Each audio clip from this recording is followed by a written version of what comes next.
देखिए, इस पे इसके दोनों पक्षों की तरफ से आकलन किए जा सकते हैं। विपक्ष की तरफ से भी इसका आकलन किया जा सकता है और सत्ता पक्ष की तरफ से भी इसका आकलन किया जा सकता है।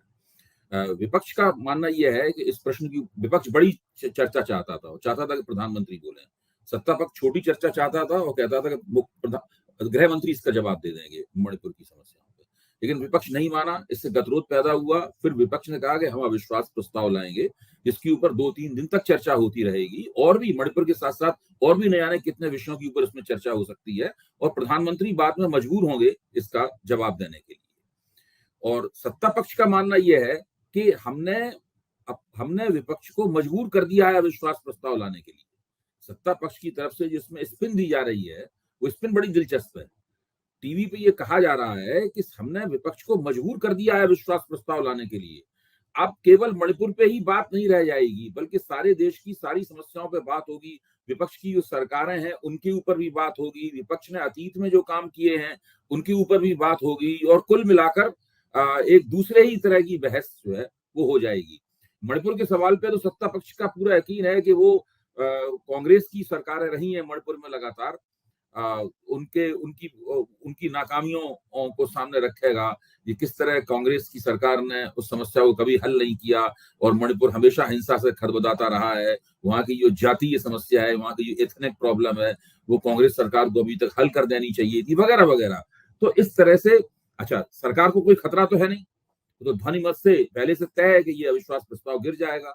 लेकिन ये एक 2-3 दिन भाषण देने की प्रतियोगिता होगी संसद के मंच पर और देश की जनता के सामने दोनों पक्ष निकल कर आएंगे और फिर देखने की बात होगी कि कौन पक्ष अपना नैरेटिव आगे ले जाता है और किस पक्ष का नैरेटिव ज्यादा भरोसेमंद लगता है। कभी कभी क्या होता है कि आम लोगों को लगता है कि दोनों की बातों में कुछ ना कुछ सार तत्व है। ऐसी बात नहीं कि एक की बात पूरी तरीके से गलत हो और एक की बात पूरी तरीके से सही हो। तब फिर लोगों को तय करना पड़ता है, मूल्य निर्णय करना पड़ता है कि हम किसकी बात पर भरोसा करें, किसकी बात पर भरोसा न करें। मसलन विपक्ष एक सब्सिडी का ऐलान करता है, ठीक उसी सब्सिडी का ऐलान सत्ता पक्ष करता है किसी राज्य में या किसी केंद्र में, तो वोटर तय करता है ना कि किस भरोसा करता है किसकी सब्सिडी ज्यादा बेहतर है, किसकी सब्सिडी के लिए हम उसको वोट देंगे, किसकी सब्सिडी के लिए हम उसको वोट नहीं देंगे। तो इस प्रकार अब ये गेम जो है अविश्वास प्रस्ताव के बाद में, मैं ये कहूंगा कि जनता के पाले में आ गई है।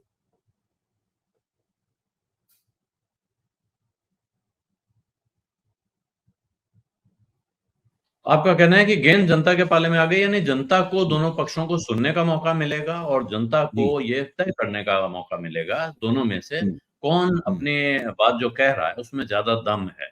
और एक तरह से फिर यूं कह सकते हैं कि ये 2024 के चुनाव की बिसात बिछाने की जो बातें पिछले काफी समय से चल रही हैं, वो अब अपने अंतिम चरण में पहुंच रही है। इसके साथ अंतिम चरण में नहीं, उन बातों की शुरुआत हो रही है।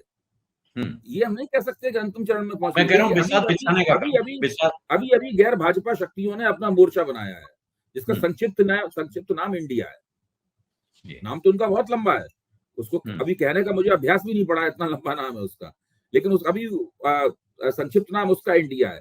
और अगर बॉक्सिंग का जब मुकाबला होता है तो हम लोग अगर एक मुक्केबाज दूसरे को एक ही मुक्के में नॉकआउट कर देता है, चित कर देता है और 10 तक की गिनती से नहीं उठता है तो मुकाबला खत्म हो जाता है।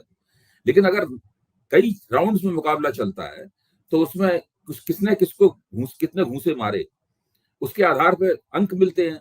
तो पहले चक्कर में तो ये इंडिया जो है वो बीजेपी से बाजी मार ले गया। अब उसका दूसरा चक्र अविश्वास प्रस्ताव में सामने आएगा, तब हम देखेंगे किसने किसको कितने ज्यादा घूंसे मारे। इस मुकाबले का अंत तो 2024 में होगा। इस मुकाबले में तो अभी बहुत से महीने बाकी हैं। इस पूरी अवधि में दोनों पक्षों की तरफ से नैरेटिव बनाना या माहौल बंदी की कोशिश की जाएगी। लोग अपना अपना माहौल बनाएंगे। विपक्ष और भाजपा दोनों के लिए नई बात है। विपक्ष पहली बार मोदी सरकार के खिलाफ एक प्री पोल अलायंस कर रहा है। अलायंस जब प्री पोल होता है, चुनाव से पहले अलायंस होता है, तो वो न केवल अंकगणित की खोज करता है बल्कि केमिस्ट्री की भी खोज करता है।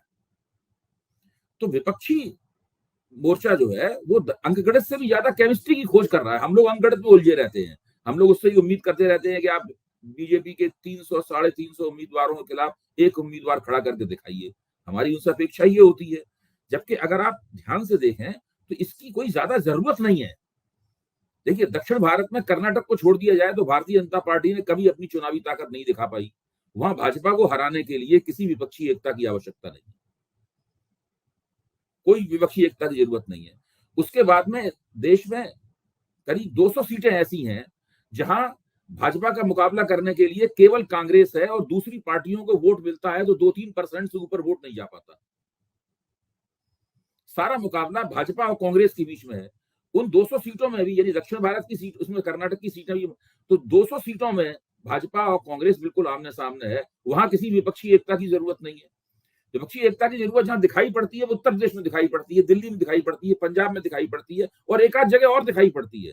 तो दरअसल भाजपा के उम्मीदवारों के मुकाबले एक संयुक्त उम्मीदवार खड़े करने का जो आग्रह है, अगर उसको आप चुनावी कसौटियों में कसें तो वो देश के बहुत छोटे हिस्से में भी प्रभावी आग्रह है। बाकी क्या है? बाकी यह है कि अपोजिशन का आज तक मोदी के खिलाफ कोई माहौल नहीं बना, कोई नैरेटिव उनका नहीं बना। आपको याद होगा कि 2019 में सपा और बसपा ने यूपी में गठजोड़ किया था। अगर आप अंकगणित के लिहाज से देखें तो 40 से 50 सीटें, 45 सीटें कम से कम बीजेपी को हार जानी चाहिए थी। बीजेपी ने इतनी सीटें नहीं हारी। इसका मतलब यह है कि उनके पास अंकगणित तो थी, लेकिन जीत का रसायन नहीं था उनके पास।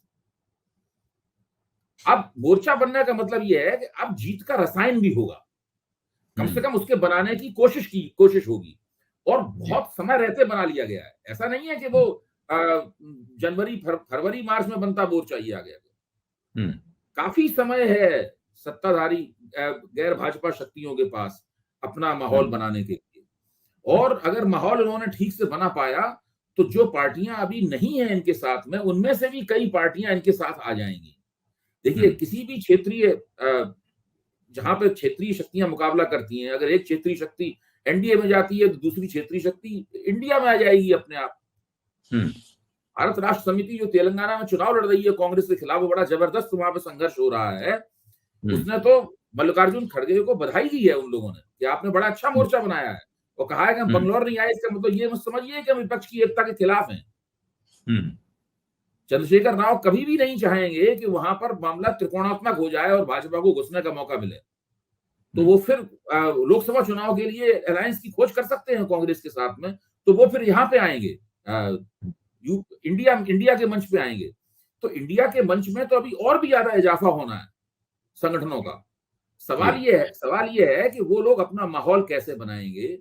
वो लोग महंगाई और बेरोजगारी की जो हकीकत है, जो प्रदेशों के स्तर पर भी है और केंद्र के स्तर पर भी है, उसमें क्या चीज ऐसी जोड़ेंगे जिसकी वजह से मोदी के खिलाफ माहौल बने।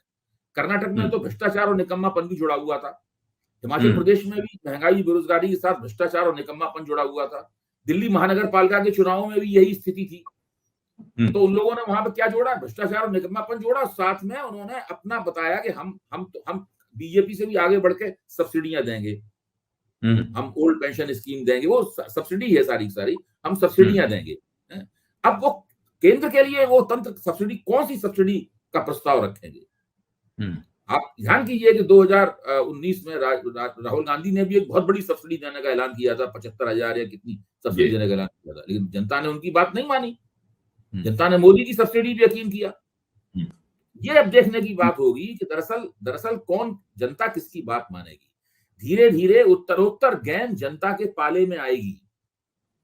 और जब मैं जनता कहता हूं तो उसका एक खास मतलब है, वो मैं साफ करूं। मैं जनता कहता हूं तो उन लोगों की बात नहीं कहता हूं जो भाजपा के खिलाफ वोट देने के लिए कटिबद्ध है या भाजपा को वोट देने के लिए कटिबद्ध है, उनकी बात नहीं करता। मैं उनकी बात करता हूं जो बीच में बैठे हुए हैं, जो फेंस सिटर्स हैं, जो मध्यवर्ती वोटर हैं। मध्यवर्ती वोटरों की संख्या 15 से लेकर 20-25% तक कुछ भी हो सकती है। ये लोग पूरी राजनीतिक परिस्थिति को ध्यान से देख रहे हैं। ये लोग अविश्वास प्रस्ताव की बहस पर गहरी नजर टिकाए रहेंगे।